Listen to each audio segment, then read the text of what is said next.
Senator Kamala Harris, thought she was about to expose another conservative woman's betrayal of feminist principles. Justice Amy Coney Barrett appeared to be exactly the type of candidate Harris loved to challenge. A successful woman whose judicial philosophy seemed to contradict women's progress. Justice Barrett, your constitutional interpretation represents a fundamental threat to reproductive rights, workplace equality, and gender justice, she said with her trademark prosecutorial authority. But when Amy Coney Barrett opened her legal brief to reveal what true women's empowerment looked like, everything changed in ways that would shock the entire feminist movement. If you want to see how America's youngest Supreme Court justice redefined feminism using constitutional law that left the vice president speechless, watch this entire story, and don't forget to subscribe for more shocking confrontations that the political establishment tried to bury. The Hart Senate office building buzzed with unprecedented tension that Wednesday morning in April 2026. The Senate Judiciary Committee had convened a rare oversight hearing on constitutional interpretation and women's rights in the modern era, ostensibly to examine how recent Supreme Court decisions had affected gender equality and reproductive freedoms in American law. Senator Kamala Harris, at 61, had built her political career on prosecutorial skills and advocacy for women's rights that had made her one of the most prominent voices in Democratic politics. Her journey from California Attorney General to Vice President had been marked by aggressive questioning of conservative judicial nominees and passionate defense of what she characterized as threatened constitutional protections for women and minorities. Harris's approach to judicial oversight was prosecutorial and confrontational, designed to expose what she viewed as conservative bias and constitutional interpretation that threatened decades of progress on civil rights and gender equality. Her questioning style in previous hearings had become legendary among Democrats for its precision and effectiveness in revealing nominee weaknesses and conservative agenda. The hearing had been specifically requested by Harris and progressive Democratic senators who were concerned about the Supreme Court's conservative majority and its potential impact on women's rights, reproductive freedom, and workplace equality. They had positioned the hearing as an opportunity to challenge conservative justices publicly and demonstrate Democratic commitment to protecting women's constitutional rights. Justice Amy Coney Barrett, at 54, represented everything that troubled progressive Democrats about the Supreme Court's conservative shift. Appointed by President Trump in 2020 to replace Justice Ruth Bader Ginsburg, Barrett had become a lightning rod for debates about women in conservative politics and the relationship between personal faith and judicial decision-making. That Barrett's judicial philosophy was rooted in originalist constitutional interpretation and textualist legal analysis that emphasized understanding laws according to their original meaning rather than evolving social interpretations. Her approach had led to decisions that progressive advocates viewed as threatening to established precedents on reproductive rights, gender equality, and civil liberties. What made Barrett particularly complex for feminist critics was that she represented a highly successful woman who had achieved the pinnacle of legal achievement while embracing conservative judicial philosophy and traditional family values. Her 7 children, law professorship at Notre Dame, and rapid rise to the Supreme Court demonstrated extraordinary professional accomplishment that complicated simple narratives about women and conservative politics. The hearing had attracted national attention because it represented a direct confrontation between two prominent women with fundamentally different visions of constitutional interpretation, women's rights, and the proper role of courts in advancing social progress. The outcome would influence ongoing debates about judicial philosophy and its impact on gender equality. The committee room was packed with constitutional law experts, women's rights advocates, conservative legal scholars, and journalists, covering what many viewed as a defining moment in contemporary debates about feminism, constitutional law, and judicial authority. AS Justice Amy Coney Barrett entered the Senate committee room that morning. She carried herself with the confident bearing of someone who had faced hostile questioning throughout her career, but remained committed to her judicial philosophy and constitutional principles. Her presence represented the intersection of conservative legal thought and female achievement in ways that challenged conventional political categories. Senator Harris took her position as the committee's leading questioner with a prosecutorial intensity that had made her famous throughout her political career.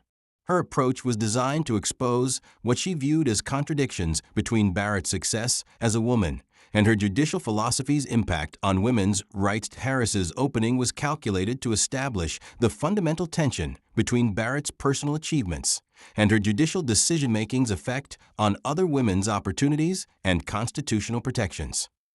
Justice Barrett, I want to begin by acknowledging your remarkable personal and professional achievements, Harris began, her tone carrying both respect for Barrett's accomplishments and skepticism about her judicial philosophy. You've reached the pinnacle of legal achievement, balanced a successful career with raising 7 children, and broken barriers as one of the youngest women ever appointed to the Supreme Court. The acknowledgement was strategic, designed to prevent Barrett from claiming that her critics didn't respect her achievements, while setting up more pointed criticism of her judicial impact on other women's opportunities. However, Harris continued, I'm deeply concerned about how your constitutional interpretation represents a fundamental threat to reproductive rights, workplace equality, and gender justice that enabled your own success. The transition was sharp and designed to position Barrett's judicial philosophy as hypocritical, benefiting from opportunities that her decisions might deny to other women. Barrett responded with a calm intellectualism that had characterized her throughout her judicial career. Senator Harris, I appreciate your acknowledgement of my personal journey, but I believe your question rests on a fundamental misunderstanding of both judicial philosophy and the proper relationship between personal experience and constitutional interpretation. The response immediately signaled that Barrett was prepared to engage in serious constitutional analysis rather than defending her personal choices, establishing the intellectual framework for what would become a landmark. Debate about law and feminism. Harris leaned forward, recognizing that Barrett was not going to be easily intimidated or cornered by personal attacks on her consistency. Justice Barrett, how do you reconcile your success as a working mother with judicial decisions that could limit other women's ability to make similar choices about their careers and families? Barrett's response would begin to expose the intellectual sophistication of conservative constitutional interpretation and its relationship to women's empowerment. Senator Harris, I believe the question reflects a common confusion between constitutional interpretation and policy preferences that undermines both judicial integrity and genuine women's advancement. She paused, organizing her thoughts with the precision that had made her an effective law professor and respected jurist. The Constitution doesn't grant courts the authority to create social policy or guarantee specific outcomes. Her approach had led to decisions that progressive advocates viewed as threatening to establish precedents on reproductive rights, gender equality, and civil liberties. What made Barrett particularly complex for feminist critics was that she represented a highly successful woman who had achieved the pinnacle of legal achievement while embracing conservative judicial philosophy and traditional family values. Her 7 children, law professorship at Notre Dame, and rapid rise to the Supreme Court demonstrated extraordinary professional accomplishment that complicated simple narratives about women and conservative politics. The hearing had attracted national attention because it represented a direct confrontation between 2 prominent women with fundamentally different visions of constitutional interpretation, women's rights, and the proper role of courts in advancing social progress. The outcome would influence ongoing debates about judicial philosophy and its impact on gender equality. The committee room was packed with constitutional law experts, women's rights advocates, conservative legal scholars, and journalists covering what many viewed as a defining moment in contemporary debates about feminism, constitutional law, and judicial authority. Today, Justice Amy Coney Barrett entered the Senate committee room that morning. She carried herself with the confident bearing of someone who had faced hostile questioning throughout her career, but remained committed to her judicial philosophy and constitutional principles. Her presence represented the intersection of conservative legal thought and female achievement in ways that challenged conventional political categories. Senator Harris took her position as the committee's leading questioner with a prosecutorial intensity that had made her famous throughout her political career. It establishes a framework for democratic decision-making that allows women and men to advocate for policies they support through elected representatives. The constitutional analysis was sophisticated and positioned judicial restraint as democracy-enhancing rather than women-limiting. challenging Harris's assumption that aggressive judicial intervention was necessary for women's advancement. Harris attempted to counter with specific policy concerns designed to make Barrett's philosophy appear harmful to women's practical interests.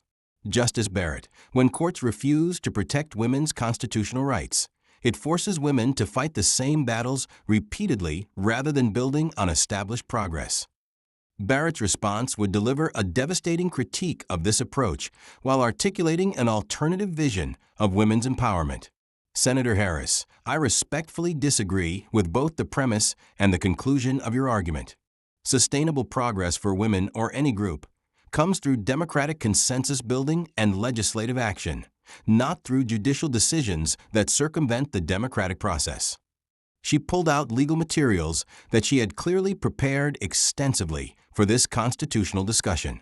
When courts create policy through constitutional interpretation rather than legal analysis, they actually weaken long-term progress by making social advances dependent on judicial personnel rather than popular support. The argument was intellectually powerful and reframed judicial restraint as strategic rather than hostile to women's interests. Furthermore, Barrett continued, this approach undermines women's political agency by suggesting that we need judicial protection rather than having the capability to advocate effectively for ourselves through democratic institutions. Harris was beginning to realize that Barrett's constitutional philosophy was more sophisticated than the simple conservative versus liberal framework that typically characterized these debates. Justice Barrett, are you suggesting that women shouldn't use courts to protect their constitutional rights when legislatures fail to act? Barrett's response would articulate a vision of constitutional interpretation and women's empowerment that would challenge fundamental assumptions about law and feminism. Senator Harris, I'm suggesting that women are fully capable of political leadership and advocacy that can achieve lasting change through democratic means rather than depending on judicial intervention. She clicked open her tablet and connected it to the committee room's display system, revealing comprehensive analysis that would shock everyone present. Let me show you what authentic women's empowerment actually looks like when it's built on constitutional principles rather than judicial activism. The screen displayed detailed analysis of women's political and economic advancement that Barrett had clearly researched extensively. Over the past 50 years, women's political representation, economic leadership, and professional achievement have advanced most rapidly in areas where progress came through legislative action and democratic advocacy rather than judicial mandate. The data was comprehensive and demonstrated that sustainable advancement for women had often occurred through political organizing and legislative success rather than court decisions. States that expanded women's opportunities through democratic processes have shown more durable progress and broader public support than states where similar changes were imposed through judicial intervention, Barrett continued, showing specific comparative data about policy outcomes and public support. The analysis was sophisticated and suggested that Barrett's constitutional approach actually served women's long-term interests better than the judicial activism that Harris advocated. Harris attempted to challenge this analysis through specific policy examples. Justice Barrett, what about reproductive rights, where democratic processes have often failed to protect women's fundamental freedoms? Barrett's response would deliver the most powerful articulation of her judicial philosophy and its relationship to women's advancement. Senator Harris, that's exactly the kind of issue where sustainable progress requires democratic consensus rather than judicial imposition. She clicked to analysis of public opinion and policy outcomes that would transform the entire conversation. Constitutional rights are most secure when they're supported by broad public consensus. It establishes a framework for democratic decision-making that allows women and men to advocate for policies they support through elected representatives. The constitutional analysis was sophisticated and positioned judicial restraint as democracy-enhancing rather than women-limiting, challenging Harris's assumption that aggressive judicial intervention was necessary for women's advancement. Harris attempted to counter with specific policy concerns designed to make Barrett's philosophy appear harmful to women's practical interests. Justice Barrett, when courts refuse to protect women's constitutional rights, It forces women to fight the same battles repeatedly rather than building on established progress. Barrett's response would deliver a devastating critique of this approach while articulating an alternative vision of women's empowerment. Senator Harris, I respectfully disagree with both the premise and the conclusion of your argument. When courts impose policy preferences as constitutional requirements, they often generate backlash that ultimately undermines the very interests they're trying to protect.